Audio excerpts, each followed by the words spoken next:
जो अपने व्यस्त शेड्यूल में से बेशकीमती समय निकालकर आज हमारे बीच उपस्थित हैं। हम इनके मार्गदर्शन को भी सुनेंगे। हम आमंत्रित कर रहे हैं डॉक्टर ऋतु रंजन मैम को जोरदार तालियों से स्वागत।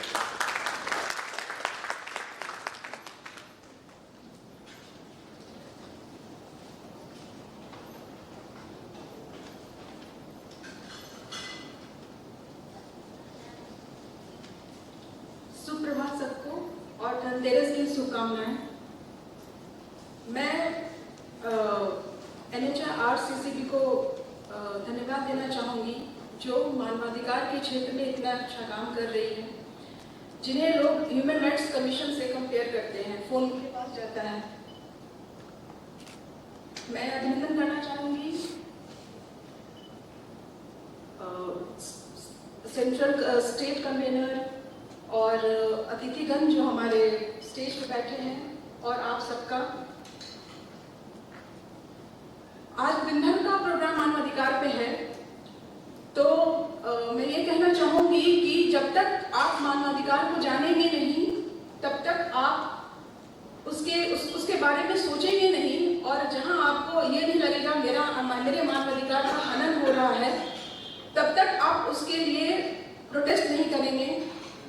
हर स्टेट में कमीशन है, कुछ स्टेट्स में नहीं है, इंडिया के कुछ स्टेट्स में नहीं है, हर जगह कमीशन है, और वहाँ आप अपने मांगों को जब तक रखेंगे नहीं तब तक आपके अधिकार मिलेंगे नहीं। हमारे देश के संविधान में ये हमें फंडामेंटल राइट्स के रूप में हमें मिले हुए हैं, और जब तक आप उनकी जानकारी रखेंगे नहीं, जैसे सर ने भी बताया, तब तक आप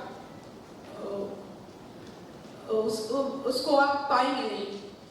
मानवाधिकार सिर्फ आपका अधिकार नहीं है, इन पर्सनल किसी एक का अधिकार नहीं है, ये सभी मानव जाति का अधिकार है, जिसमें मेल, फीमेल और अब थर्ड जेंडर भी इंक्लूडेड है। अभी हाल में ही उनको मानव समझा गया है, आई थिंक 2014 में या इसमें।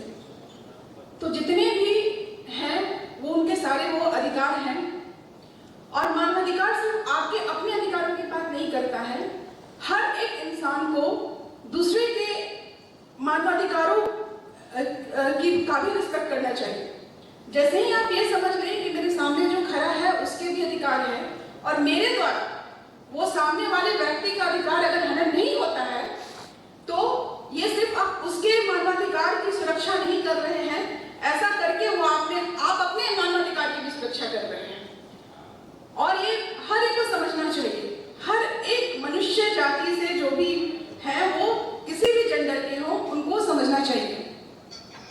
भगवान ने सबको बराबर नहीं बनाया है, कोई महिला है, कोई पुरुष है, कोई डिफरेंटली एबल्ड है, और सारी सुविधाएं सबको प्राप्त नहीं है। जैसे मैं डिसेबल राइट्स के लिए भी काम करती हूँ, चाइल्ड राइट्स के लिए भी काम करती हूँ, तो क्या हम लोग थोड़े से अगर अपने स्तर से थोड़े से कॉन्शियस हो जाए, जैसे अगर हम गाड़ी से जाते हैं, कहीं भी ट्रेवल करते हैं, तब देखेंगे छोटे छोटे बच्चे भीख मांग रहे हैं। भीख से अब थोड़ा सा उन्होंने आपके सेंटिमेंट्स को कैश करने के लिए अब सामान बेचने लगे, तो आप उनसे सामान ना लीजिए, वो आपके सेंटिमेंट्स को खरीद रहे हैं, और इनके पीछे एक पूरी गैंग होती है, और ये सब सारी चीजें अगर आप उनसे सामान खरीदेंगे, चाइल्ड ट्रैफिकिंग, ये बहुत सारी चीजें एक दूसरे से इंटरकनेक्टेड है। अगर आप ध्यान अध्ययन करेंगे तो आपको पता चलेगा। तो अपने स्तर से ऐसे एक्टिविटीज को बढ़ावा मत दीजिए, उन बच्चों से आप कभी नहीं खरीदिए। और मजे की बात यह है, अभी पुलिस यहाँ बैठी हुई है, आप किसी भी ट्रैफिक सिग्नल, खासकर यहाँ पे डाकबंगला चौराहे के पास आप चले जाइए, वहीं पे ट्रैफिक पुलिस है, वहीं पे पुलिस है, और बच्चे वहां सामान बेच रहे हैं और भीख मांग रहे हैं, लेकिन कोई एक शब्द नहीं कहने वाला है। कुछ सो कॉल्ड सेंसिटिव लोग जो थोड़े अमीर तबके से आते हैं, वो कुछ पैसे दे देते हैं, कुछ सामान खरीद लेते हैं। अगर मुझे भी लगता है, मैं हर बच्चे को, जितने भी छोटे बच्चों को मैं जब देखती हूँ, तो उसमें मैं अपने बच्चे का रूप देखती हूँ, तो मुझे लगता है कि शायद वो भूखा, कहीं ना कहीं मेरे मन में यही गति आ जाती है, शायद वो भूखा, अगर शायद मैं उसे परचेज कर लेती, शायद उसे कुछ पैसे दे देती, तो वो कुछ खा लेता। तो इस सेंटिमेंट्स को मैंने ये करने के लिए मैं अपने पास कुछ बिस्किट्स वगैरह रखती हूँ, पैसे ना देके उसे बिस्किट का पैकेट थमा देती हूँ। कम से कम अगर वो भूखा हो, सच में वो नीडी है, तो कहीं हद तक थोड़ी सी उसकी आवश्यकताओं को हम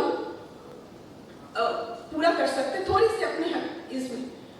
तो आप देखिए, जहां भी देखिएगा हर जगह हेमन है, तो आप उनके खिलाफ आवाज उठाइए और उसको अपने तरीके से डील कीजिए। जैसे छोटे बच्चे अगर भीख मांगते हैं, आप उन्हें कुछ खाने को दे दीजिए, कुछ कपड़े दे दीजिए, लेकिन उनके हाथ में पैसे मत दीजिए और उनसे सामान मत खरीदिए। अगर कोई डिफरेंटली एबल्ड है, तो कोई भी बिल्डिंग में, अब तो बहुत सारा अवेयरनेस का काम हो रहा है डिसेबिलिटी पे, कोई भी बिल्डिंग डिफरेंटली एबल्ड फ्रेंडली नहीं है। उनको रिहेबिलिटेशन की जरूरत है, ट्रांसपोर्टेशन की जरूरत है, वो कहाँ से मूव करेंगे? कोई भी बस, अगर अभी का मुझे पता नहीं है, लेकिन पहले की बसेस में अगर कोई व्हील चेयर से जाना चाहे तो वो नहीं जा सकता था। यही अगर आप वेस्टर्न कंट्रीज में जाएंगे तो मैक्सिमम चीजें डिसेबिलिटी फ्रेंडली हैं। बसेस अपने आप नीचे आ जाएंगे और वो व्हील चेयर के साथ वो अंदर जाके वो ट्रैवल कर सकता है। तो अधिकारों को पाने के लिए इंडिपेंडेंसी जरूरी है, इक्वालिटी जरूरी है एंड इक्विटी जरूरी है। स्कूल्स, अगर आप ये हमारी संस्था जो NHRCCB है, वो चाइल्ड राइट्स पे भी काम करती है, और राइट टू एजुकेशन, जिसको एक फंडामेंटल राइट्स में लाया गया, और एक ऐसा राइट है जो फंडामेंटल ड्यूटीज में भी है। ये हमारी ड्यूटीज भी बनती है कि हर एक बच्चा स्कूल जाए। तो सिर्फ स्कूल खोल देने से नहीं होता है, सारे बच्चों का जो एजुकेशन है वो इक्वल होना चाहिए हर जगह, तभी तो आप जाके आगे बढ़ सकेंगे। सिर्फ खिचड़ी खाने के लिए बच्चों को स्कूल नहीं जाना चाहिए।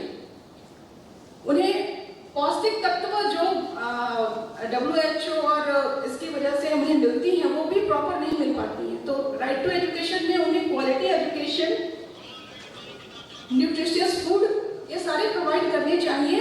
तो जो आज के बच्चे जो पीछे नहीं रह पाएंगे आगे जाके 10 से 20 साल के बाद।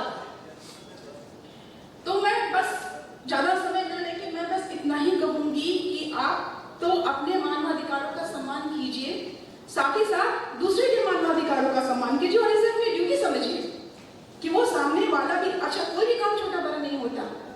कोई अगर आपके घर में हेल्पर है या आसपास से कोई भी काम कर रहा हो, बाथरूम साफ करने वाला कोई भी हो, उसकी अपनी डिग्निटी है, उसके काम से उसको मत ताकिए। और ये भी सोचिए कि अगर वो ये काम नहीं करेगा तो आपकी क्या हालत हो जाएगी। आज मैं अगर यहाँ पे खड़ी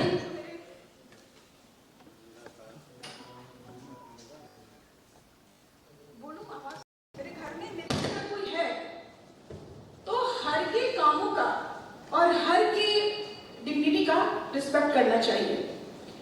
और ऐसे ही आप मानवाधिकारों, अपने मानवाधिकारों को और दूसरे के मानवाधिकारों को पा सकेंगे। धन्यवाद। धन्यवाद डॉक्टर ऋतुरंजन मैम। डॉक्टर ऋतुरंजन मैडम को NHRCCB human rights award Bihar 2022 से सम्मानित करेंगे हमारे राष्ट्रीय अध्यक्ष डॉक्टर रणधीर कुमार। डॉक्टर ऋतुरंजन को NHRCCB human rights award Bihar 2022 से सम्मानित करेंगे हमारे राष्ट्रीय अध्यक्ष डॉक्टर रणधीर कुमार। तालियां बजनी चाहिए।